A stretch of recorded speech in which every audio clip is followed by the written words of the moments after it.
Madame Escalon est chef de projet maladie rare à la DGOS. Et donc je la remercie infiniment de venir nous dire quelques mots sur le PNMR3, qui est un plan qui ouvre beaucoup de perspectives. Arnaud Sandrin vient de nous en parler rapidement sur un des points, mais il y en a beaucoup d'autres. Et il y a matière très largement à répondre à différents appels à projets qui nous concernent. Et donc on vous remercie beaucoup pour votre présentation. Bonjour à tous. Donc effectivement, je viens d'être présentée, donc je ne reprends pas le sujet. Juste pour vous dire effectivement que je suis sur la mission maladie rare depuis le mois de mai 2018.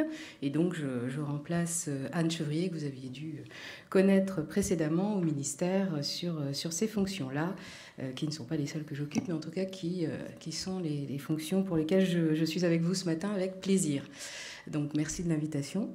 Et donc je vais essayer de vous parler, mais assez rapidement, parce que je m'excuse par avance, je dois partir à 10h30, donc je voudrais qu'on ait un temps de discussion. Donc je vais essayer de faire une présentation assez rapide. Maintenant, le plan étant sorti le 4 juillet de l'année dernière, je pense que vous en avez pris connaissance et qu'au contraire, ce sera intéressant d'avoir l'échange et justement vos interrogations, vos remarques, vos éléments d'échange que vous souhaitez avoir avec moi sur ce sujet.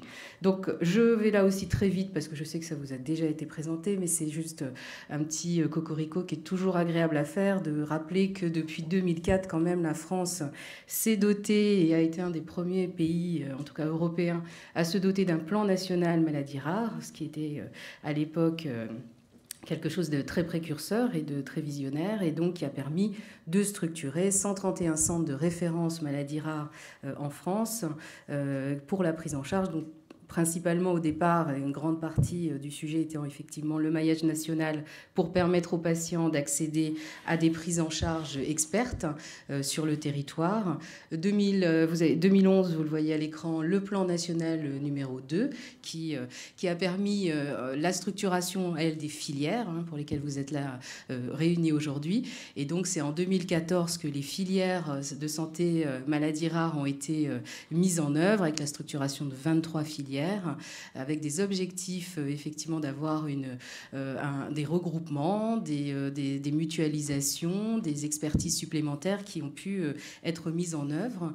C'est aussi le deuxième plan, vous venez d'en parler, la mise en place de la Banque nationale de données maladies rares qui nous occupe et qui nous importe énormément pour tous les projets qui vont devoir être déployés, puisqu'on va arriver au troisième plan où un des axes majeurs, c'est le diagnostic.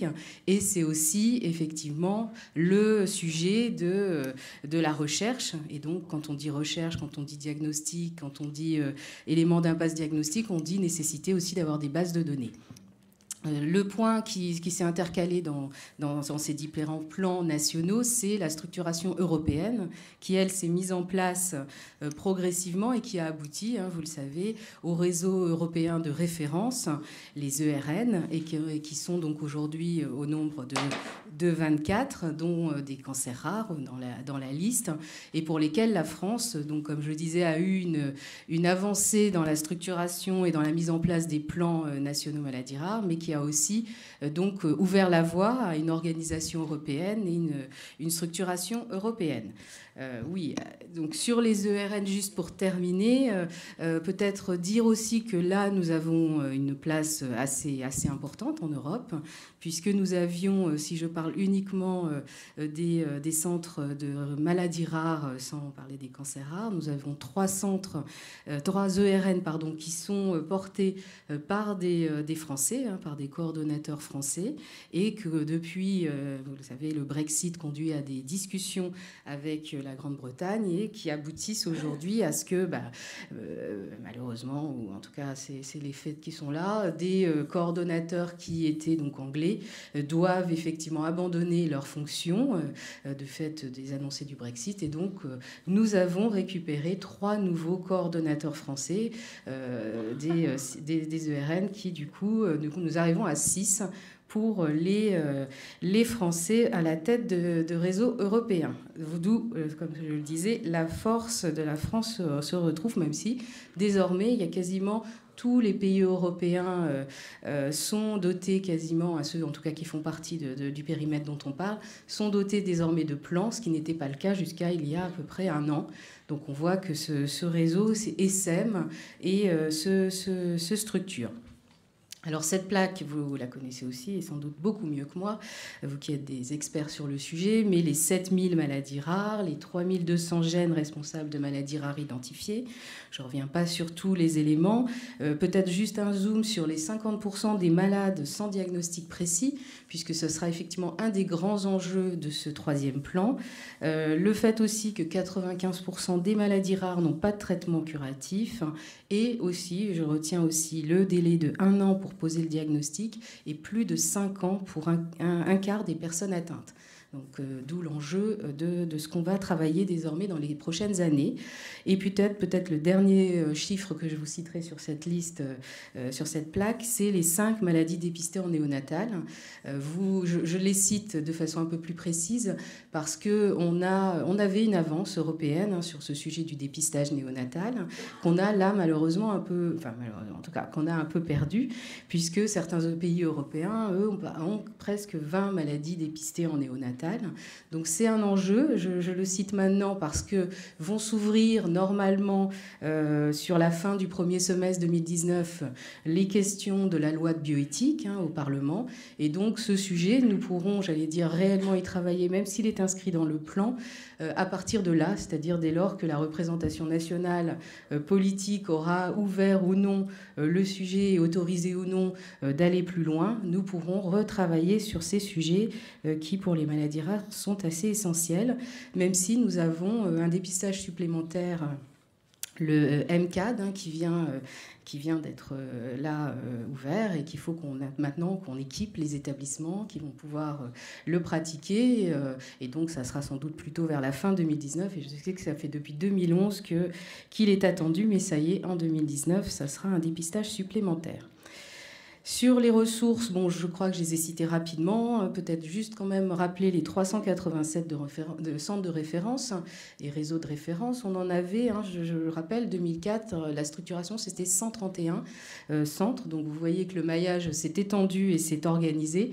Et surtout aussi, lors de la dernière labellisation de novembre 2017, enfin courant 2017 et qui aboutit à un arrêté de novembre 2017, 1800 centres de compétences ont été labellisés, ce qui permet, j'allais dire, réellement d'avoir une vraie visibilité et une organisation qui nous est enviée et qui permet, je l'entends en tout cas, c'est ce que les associations reconnaissent aussi et nous disent, c'est qu'en termes de prise en charge, on a quand même un maillage qui est assez intéressant en Europe. Les 23 filières, j'en ai un peu parlé, les 24 réseaux européens et surtout aussi les 220 associations de personnes malades qui, vous le savez, dans les plans, c'est un des plans où les associations de patients sont extrêmement présentes, sont à l'origine de cette structuration en plan national et sont dans nos structures de gouvernance, que ce soit au niveau de vos filières, de vos centres, mais aussi au niveau national. Voilà, donc là c'est une petite plaque qui reprend ce qu'on vient de se dire. Sur le contexte favorable que vous connaissez aussi, on a une stratégie nationale de santé depuis 2018. Je pourrais juste rappeler les deux quelques éléments. On a la structuration depuis 2014 en filière qui, pour certaines filières, s'est vraiment mise en place en 2017, donc on voit que c'est encore un peu récent. La labellisation des centres qui a été revisitée en 2017 avec un historique qui a pas mal été bougé et donc qui a pu, en tout cas, entraîner quelques difficultés l'année dernière pour les réorganisations de centres délabellisés, d'autres relabellisés, d'autres des nouveaux centres, des périmètres un peu différents. Un point extrêmement important aussi, c'est l'apport du plan France Médecine Génomique 2025 qui va là ouvrir des portes et des possibilités importantes, en tout cas pour les maladies et pour le dépistage génétique. On voit que c'est 80% de vos patients qui sont concernés par ce type de prise en charge. Et donc là, vous le savez sans doute aussi, le plan France Médecine Génomique avance, se structure et il y a des interconnexions, des interactions à mettre en œuvre qui ne sont pas encore complètement évidentes et faciles puisqu'on est encore au démarrage du sujet, mais il y a un travail commun qui doit se mettre en place. On a parlé de la BNDMR qui est un atout aussi dans le paysage, l'Europe aussi, et la stratégie de transformation du système de santé, donc Ma Santé 2022 dont a parlé le président de la République en septembre 2018. Et pourquoi je voulais juste faire un petit zoom très rapide sur le sujet qui peut sembler pas forcément, et qui n'est pas ciblé, maladie rare, et qui est vraiment un plan et une stratégie qui est globale sur le système de santé, juste pour dire, parce que c'est assez intéressant de constater que les éléments qui ont été mis en avant et qui sont les 3 grands principes de transformation qui guident cette stratégie sont des sujets sur lesquels, j'allais dire, vous êtes très en avance et assez précurseurs et que vous avez porté dans la façon dont vous travaillez dans les maladies rares. Donc, juste peut-être placer le patient au cœur du système et faire de la qualité de sa prise en charge la boussole, c'est un sujet. Je parlais des associations très impliquées, que ce soit dans les centres, dans les filières et au niveau national. Donc on voit que c'est un sujet qui vous guide. Faciliter l'accès aux soins par un maillage territorial, donc il y a une gradation des soins. Je parlais du maillage des centres de référence, des centres de compétences, des filières. On voit que les maladies rares avaient pris de l'avance sur ce sujet qui va être un peu essaimé sur l'ensemble des activités qu'on travaille au niveau du ministère et moi sous une autre casquette dans toutes les activités de soins non rares et rares qui sont impliquées dedans. Nous avons un vrai sujet effectivement de maillage et de voir comment on travaille cette gradation des soins. Et le dernier point, c'était repenser les métiers et les modes d'exercice. Ce sujet, pourquoi je fais le lien avec vos sujets, c'est parce qu'on a dans le plan des réflexions sur des nouveaux... Alors, j'aime pas dire des nouveaux métiers parce que ce ne sont pas des nouveaux métiers en quelque sorte. En tout cas, c'est des métiers qu'il faut rendre plus visibles et qu'il faut structurer, pouvoir faire en sorte que vous puissiez embaucher plus facilement. Je pense aux biostatisticiens, je pense aux métiers de la génétique et sur lequel on voit qu'on aura aussi à travailler avec le plan France Médecine Génomique pour avoir une certaine synergie dans ces domaines. Sur les axes prioritaires de la SNS, je n'y reviens pas, je pense que ça vous avait été présenté comme elle était assez récente. Juste pour dire, puisque ce n'était pas évident d'avoir un 3e plan maladie rare, voilà, c'était pas gagné, il y a eu quelques réflexions, il y a eu surtout 2 évaluations qui ont été faites en 2016 avec une organisation, je crois, qui vous avait déjà été présentée, et donc qui a abouti à cette nécessité, à la fois parce qu'il y avait des efforts de structuration et de coordination encore nécessaires, notamment même au plus haut niveau, c'est-à-dire que les évaluations externes qui avaient été faites ont jugé qu'au bilan du 2e plan, le travail entre le ministère de la Recherche et le ministère de la Santé devait être encore plus étroit, notamment parce qu'il y avait des défis spécifiques en termes de recherche qui, peut-être sur les 2 premiers plans, n'avaient pas été mis assez en avant et dont on va reparler. La constitution nécessaire de bases de données nationales et leur interaction avec les données européennes, j'y reviens pas, vous avez eu la présentation d'Arnaud Sandrin, et le fait que nous devions, même si nous étions leaders encore au niveau européen, nous devions conforter cette place. Et donc, vous voyez que nous avons travaillé que vous avez travaillé, puisque je vous disais, je suis arrivée à la fin de la rédaction du plan national maladie rare 3, donc c'est le travail qui a été fait avec l'ensemble des acteurs a abouti à ce 3e plan avec 5 ambitions. Permettre un diagnostic rapide pour chacun, innover pour traiter, améliorer la qualité de vie et l'autonomie des personnes malades, communiquer et former, et moderniser les organisations et optimiser les financements. Alors, ces 55 mesures dans ce plan, c'est 11 axes de travail que vous voyez à l'écran et que vous pouvez retrouver sur le site du ministère si vous avez de la santé, si vous ne l'avez pas encore téléchargé. On voit qu'on a des sujets sur la réduction de l'errance et l'impasse diagnostique. Sur l'ensemble, en tout cas, des 11 axes et des 55 mesures, une très grande majorité, puisque c'est vraiment le fil rouge, comme je vous le disais, de ce plan, c'est comment on fait effectivement diminuer cette durée ou cette errance diagnostique et ensuite cette impasse diagnostique, comment on la fait diminuer. Donc c'est le gros sujet de la mise en place du registre des impasses diagnostiques.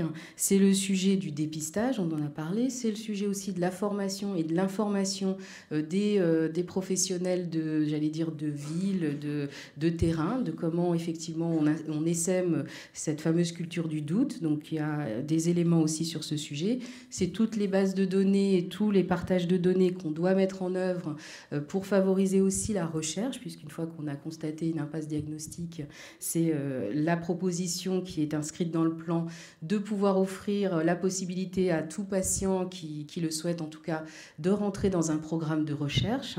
Et c'est aussi donc promouvoir l'accès au traitement dans les maladies rares, l'amélioration du parcours de soins. Ça, je vous ai dit que ça avait été un point fort quand même des 2 premiers plans et qu'il faut conforter.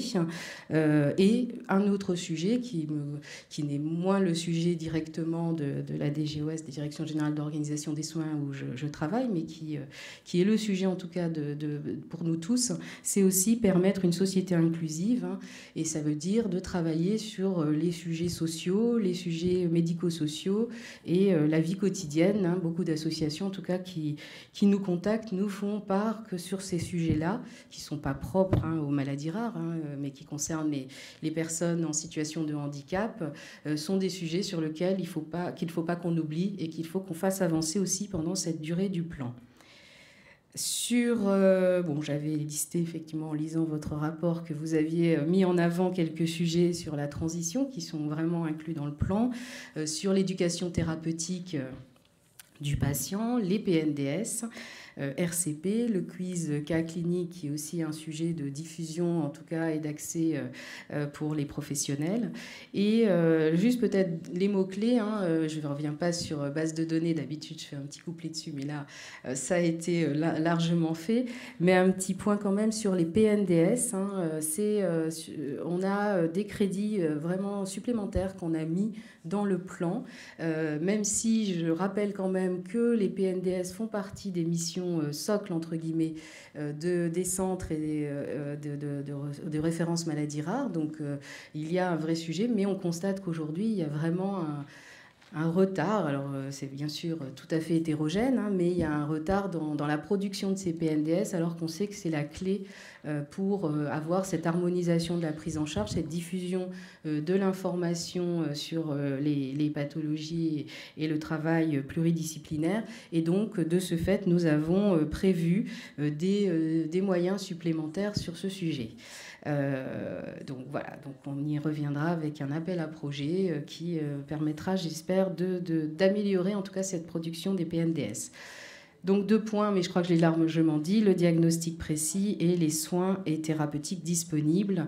Tout ça, bien sûr, en fonction de l'état de l'art scientifique et technique qui est aujourd'hui. La gouvernance, rapidement, 2 ministères très impliqués, donc on est à la tête de ce plan. Un comité stratégique qui rendra compte au niveau du Premier ministre dans un rapport annuel des avancées du plan et des associations de patients, comme je vous le disais, très impliquées dans tous les niveaux de gouvernance. Les appels à projets, donc, qui sont quelques-uns, il y a beaucoup plus d'éléments. C'est un plan qui a 780 millions d'euros sur 5 ans, mais des moyens supplémentaires qui sont identifiés, je l'ai dit, sur le PNDS, 20 millions d'euros. On sait que c'est une question de temps, souvent, pour pouvoir produire ces PNDS. Donc, on a prévu pour les équipes qui ont envie de faire plus, de pouvoir les accompagner.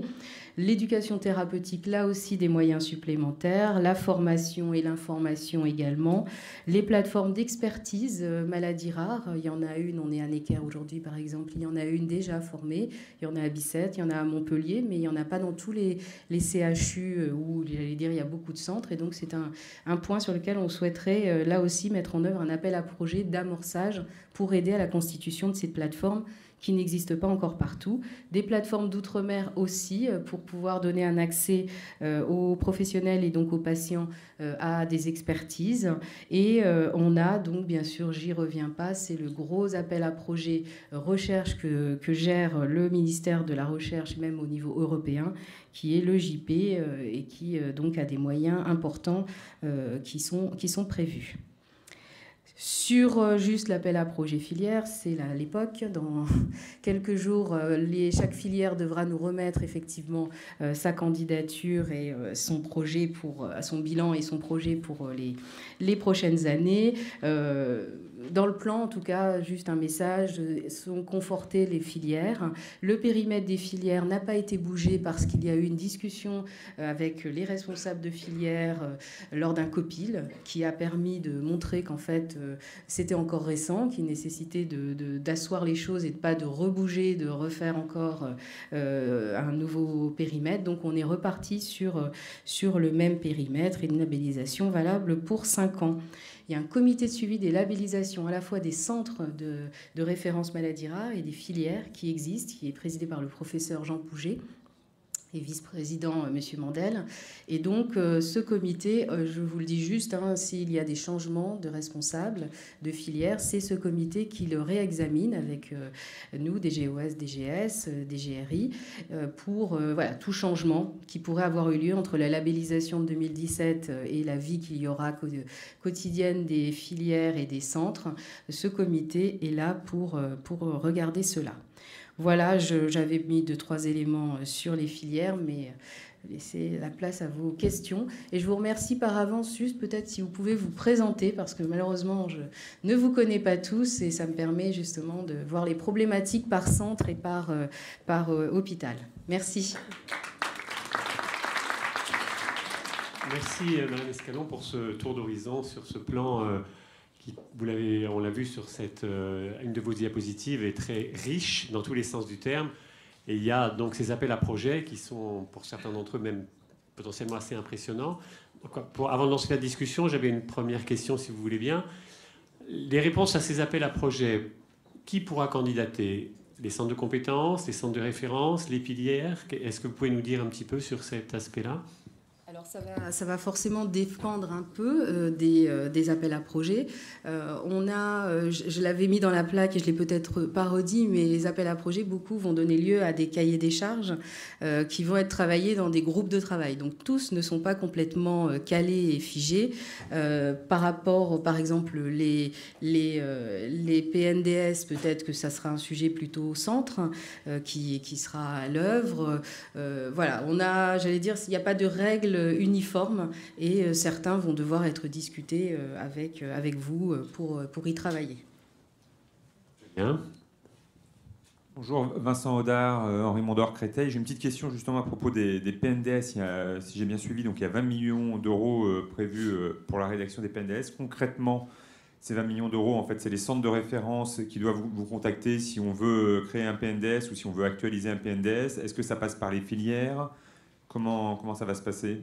Parce que c'est quand même une somme alors qui est sur 5 ans. Oui, c'est sur 5 ans, vous avez bien noté. Mais c'est une belle somme, oui. Non, comme je vous le disais, c'est un vrai... On voit bien que nous, les associations, en tout cas, sont extrêmement demandeuses à ce que ça avance, les PNDS. Il y a vraiment un vrai sujet. Donc, comme on voit qu'aujourd'hui, ce n'est pas encore fait. Donc, il y a un cahier des charges qui, là, est quasiment bouclé, qu'on va, là, dans les quelques jours, vous envoyer pour que vous puissiez, effectivement, candidater, en gros, en nous disant, parce que comme je l'ai dit tout à l'heure, mais c'est quand même le fond de vos... voilà, ça fait partie des missions déjà des centres. Là, c'est vraiment pour faire plus. En gros, c'est pour dire, je ne sais pas quel était votre rythme de production des PNDS sur les centres à ce jour, et c'est de dire, là, on voudrait en faire, par exemple, on a l'objectif d'en faire 5 dans l'année, et du coup, on aurait besoin vraiment d'une aide concrète pour faire plus. Voilà. C'est vraiment, c'est des moyens, en fait, souvent humains. Ce qu'on me dit, c'est faire de la veille biblio, enfin de la recherche biblio, des choses comme ça, et qui nécessitent effectivement des moyens souvent humains. Voilà. Et c'est toujours notre contact privilégié, c'est toujours la chaise, parce que ça a un petit peu changé avec le temps, parce que nous, on avait effectivement, dans le cadre du centre de référence syndrome néphrotique idiopathique, on avait créé des PNDS 2006-2007 qui ont été actualisés. Et c'est vrai qu'il y a eu autant la première, lorsqu'on a pu créer les PNDS, on avait une aide de l'HAS modeste, mais une petite aide quand même avec plusieurs réunions sur le site à l'HAS. La deuxième fois, on a été laissé à l'abandon, c'était vraiment débrouillez-vous. Il a fallu qu'on travaille avec les sociétés savantes pour faire des groupes d'experts, la société néphrologie pédiatrique et la société néphrologie adulte. C'était vraiment un travail fait avec des bénévoles voilà, qui ont pu faire toute la veille bibliographique. Donc là, ça serait des moyens injectés pour avoir des aides. Oui, parce que la HAS, comme vous l'avez noté depuis quelque temps, s'est un peu désengagée sur ce sujet parce que voilà, elle considère qu'elle a fait une méthodologie et que c'est par contre, il faut suivre sa méthodologie, puisque sinon c'est effectivement pas reconnu comme étant un PNDS, mais effectivement elle n'est plus en première ligne comme peut-être elle a pu l'être dans des dernières années. C'est aussi pour ça qu'on fait ce renfort de moyens pour avancer. Merci beaucoup. D'autres questions? Moi, j'avais une question sur la problématique de l'impasse diagnostique. Je l'ai abordée mardi.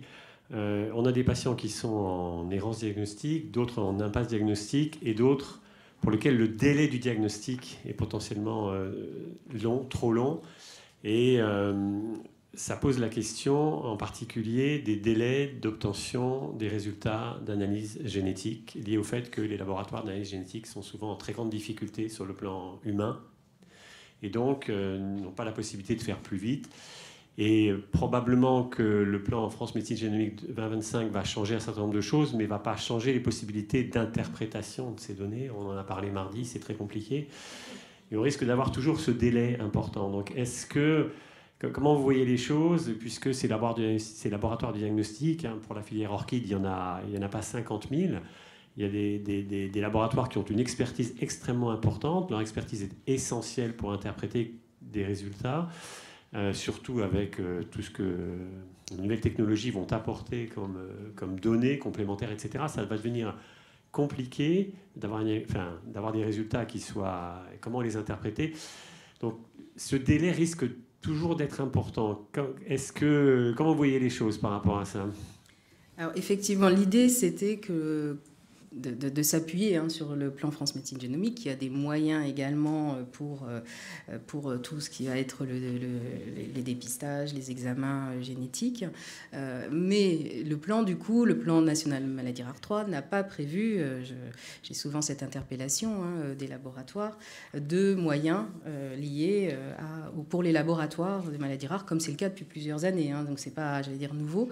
Donc c'est un sujet qui me remonte beaucoup, je l'entends, je vous dis, la logique avait été effectivement de se dire ce plan nouveau France Médecine Génomique qui lui-même a des moyens, va aider, mais le délai, on en a parlé, de mise en route de tout ça va être assez long, et j'entends effectivement aussi que vous avez besoin sur le terrain d'avoir des laboratoires qui puissent vous aider. Donc c'est un sujet que j'ouvre. Je n'ai pas de solution à court terme, comme je le dis à tous les laboratoires qui m'en parlent. J'ai pas de solution à court terme parce qu'effectivement il n'est pas prévu aujourd'hui des moyens dans le plan. Donc on est sur le paiement classique qui a lieu pour les laboratoires et qui, je sais, est parfois considéré comme difficile. Donc je vais rouvrir le sujet qui n'avait pas été mis dans le plan. Je n'ai pas la solution, donc je sais que je suis assez frustrante dans ma réponse, mais j'ai bien entendu que c'était un sujet assez essentiel et qui est évidemment très important puisqu'on met en avant cette question du délai de diagnostic et de la réduction de l'errance diagnostique. Donc voilà. Est-ce qu'il y a peut-être qu'il y a des questions que certains n'osent pas poser. Si, pour terminer, moi je pose les questions entre guillemets désagréables, j'en suis désolé, mais c'est pas du tout l'objectif d'être désagréable. C'est toute la problématique des financements des CRMR, qui, comme vous le savez, a fait l'objet de très très nombreuses discussions. Mme Chevrier, qui vous précédait, a été bien sûr au courant de tout ça, des démarches qui ont été faites au niveau des différents animateurs de filière auprès du ministère. Est-ce que vous avez l'impression que les choses vont s'améliorer? Est-ce que vous pouvez nous rassurer, surtout rassurer les centres qui sont représentés dans cette salle et qui ont de grosses difficultés et qui se trouvent...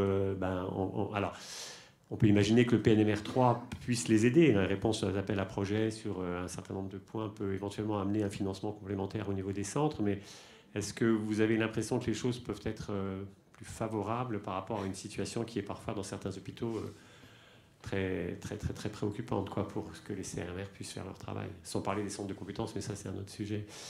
Est-ce que vous avez des éléments, Madame Escalon? Alors oui, j'ai des éléments bien sûr, et j'ai surtout les remontées, puisque nous avons reçu, vous aviez, les filières, les centres et les associations, plusieurs d'entre eux ont interpellé effectivement Madame Buzyn l'année dernière, début d'année dernière, et vous avez été reçus, vos représentants ont été reçus 2 fois par le cabinet de Madame Buzyn. J'étais présente à une des réunions, et qui a abouti au fait qu'on a rappelé que les centres, donc je dis quand même, les centres, il y a un financement de 120 millions d'euros qui est alloué aux centres, qui est un financement qui effectivement est alloué à l'établissement, donc avec les règles de gestion de l'établissement, une autonomie de gestion des établissements et sur lequel le ministère ne revient pas, comme pour toutes les missions d'intérêt général. MIG, c'est pas seulement pour les maladies rares, en tout cas c'est général. Cependant, au vu des remontées que vous nous avez faites, un courrier a été fait, vous le savez, on l'a dit à vos représentants, de la DGOS auprès de chaque directeur d'établissement où il y a un centre de référence, pour rappeler l'importance que ces crédits puissent bénéficier à la prise en charge des patients et des centres. Donc on a prévu une nouvelle réunion en juin, le cabinet a prévu une nouvelle réunion en juin, puisque ce qu'on s'est dit, c'est qu'on allait regarder les remontées pyramides que vous avez faites. Il y aura une deuxième version de pyramide, une deuxième version comme tous les ans, en tout cas une prochaine campagne qui a lieu en mars et qu'on espère avoir les résultats pour juin, donc qui parlera de l'année 2018, et sur lesquels on regardera effectivement quelle est la situation. Il y a 387 pyramides à regarder, donc on prendra le temps de les regarder de près, de voir. Il y a certains beaucoup ont mis des commentaires. J'ai commencé en tout cas sur ceux de cette année, puisque j'avais l'année 2017 là, qui n'est pas une année simple à gérer, en fait, parce que comme il y a eu la relabellisation, on a des crédits, et c'est ce que nous ont répondu certains établissements qu'on a contactés, des centres qui avaient fermé dans certains, notamment à l'AP, puisque l'AP, vous le savez, a eu moins de centres, puisque l'objectif était d'essaimer dans la nouvelle labellisation sur toute la France, et donc forcément l'AP, qui avait historiquement beaucoup de centres, s'est retrouvée avec moins de centres, puisque au global national, on a plus de centres, mais la répartition est différente, avec beaucoup plus de centres en province.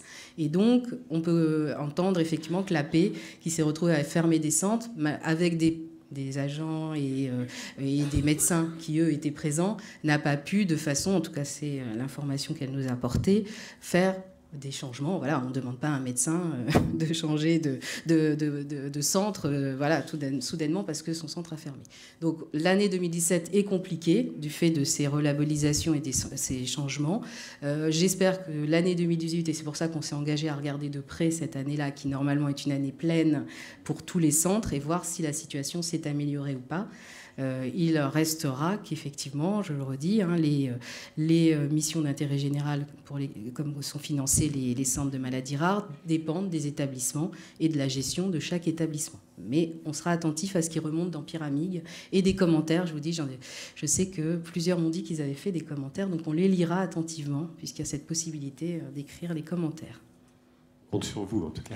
Merci beaucoup. Une question. Oui, Pierre Anco, Paris. J'appartiens à 2 CRMR. Et donc, j'appartiens à l'assistance publique Hôpitaux de Paris. J'ai bien entendu votre discours. Je connais aussi les arguments de l'assistance publique Hôpitaux de Paris.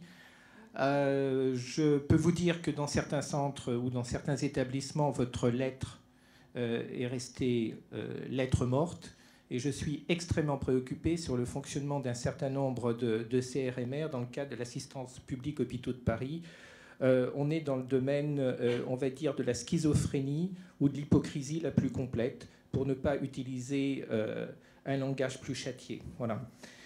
Donc il y a un problème. Ce problème est majeur. On l'a fait remonter depuis plusieurs années sans qu'il y ait la moindre solution, en tout cas dans la plupart des centres de l'assistance publique Hôpitaux de Paris. Alors le deuxième point que je voudrais faire concerne les appels à projets. Donc j'en avais parlé à plusieurs reprises à Madame Chevrier. On est beaucoup, bien entendu, à se réjouir des appels à projets qui vont être développés dans le cadre du PMR3. Mais la vraie question, c'est quel sera l'organisme destinataires des fonds. Parce que si ce sont les institutions, on aura exactement le même problème. C'est-à-dire que les fonds dédiés serviront à combler les déficits de l'assistance publique Hôpitaux de Paris. Excusez-moi d'avoir un langage un peu trop, disons, Paris-centrique. Et ces fonds, contrairement par exemple au fonds de l'ANR, ne seront pas attribués au CRMR. Donc est-ce qu'il y a eu une réflexion sur les institutions ou les organismes qui vont être destinataires des subventions dans le cadre des appels à projets qu'on appelle évidemment de nos voeux? Alors, il y a une réflexion, il n'y a pas eu forcément de réflexion, puisque les centres dépendent, les filières dépendent des établissements. Donc, j'allais dire, il n'y a pas de plus de réflexion que ça qui doit être menée, dans le sens où les fonds arriveront aux établissements.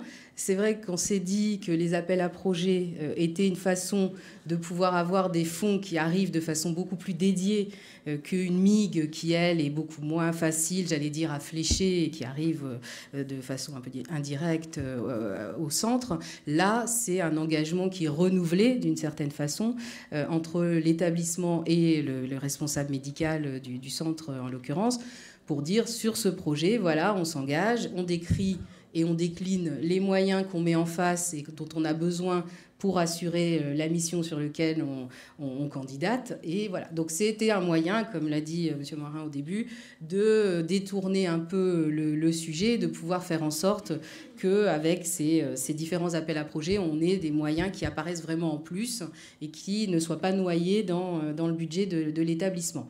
Mais je reste, voilà, je vous précise qu'on est toujours sur un financement qui est donné à l'établissement, hein, qui voilà, est le responsable au final du centre. Et voilà. Non, mais... Maintenant, je vais intervenir en tant que citoyen. Je trouve que cette répartition irrégulière en France, in fine, des moyens, aboutit à une perte de chance pour les patients qui dépendent de certains CRMR. Obligatoirement. Puisque si les fonds ne sont pas là, les registres ne sont pas correctement remplis, la recherche clinique ne peut pas se développer, les biobanques ne peuvent pas avoir le développement nécessaire. On sait au niveau international et au niveau national que les biobanques représentent véritablement le point de départ d'une recherche de haut niveau. Donc en tant que citoyen, je voudrais à nouveau insister sur ce point. Dans un système politique où on essaye de donner le meilleur accès à tous les patients au diagnostic, au traitement, etc., je trouve que cette absence de décision, ou plutôt cette continuation dans le cadre de l'attribution des fonds aux établissements gestionnaires, n'est pas acceptable. Là, je ne peux pas vous suivre dans le sens où je pense franchement que... Alors bon, vous avez peut-être une situation très localisée, je ne sais pas dans quel hôpital de la paix vous travaillez, mais en tout cas qui est sans doute assez extrême. Je pense que la France n'a pas à rougir sur les moyens qu'elle met pour la structuration, la prise en charge des maladies rares, et les résultats sont là aussi. Je pense qu'il ne faut pas non plus qu'on se flagelle. Le travail que vous faites pour les patients le reconnaissent. Il y a une prise en charge qui s'est nettement organisée et améliorée. Il y a un vrai sujet, effectivement, qu'il y a des fonds qui ne sont pas tous revenus au niveau des centres. Hein, je l'ai reconnu. On va pas, voilà. Mais je pense qu'on n'est pas dans une situation où on aurait à rougir du fait que nos fonds ne sont pas à la hauteur. Je rappelle, je disais, on a quand même 6 réseaux européens de référence sur 24, sans parler des cancers qui sont français, coordonnés par des Français. Nous sommes, la France, le seul pays à donner des moyens à nos coordonnateurs français des réseaux européens.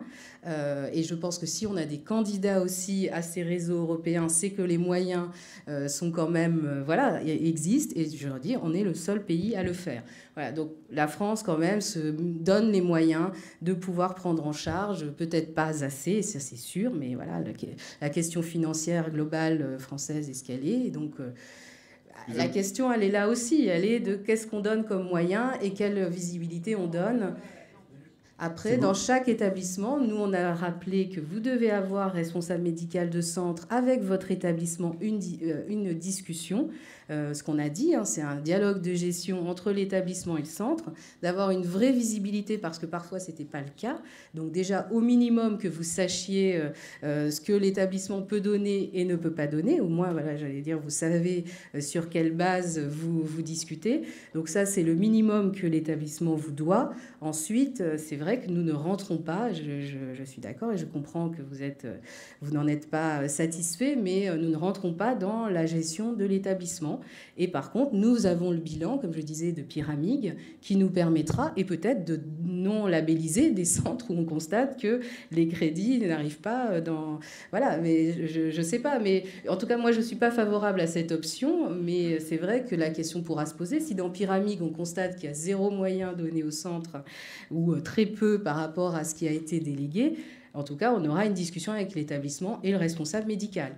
C'est pour ça que je disais, on va regarder. Je mettais de côté 2017 parce que vraiment, je pense que c'est très compliqué à analyser. Mais 2018, je vous l'ai dit, on s'est engagé à regarder de près la situation pour la prochaine réunion de juillet avec vos représentants sur le sujet et le cabinet de Madame Buzyn.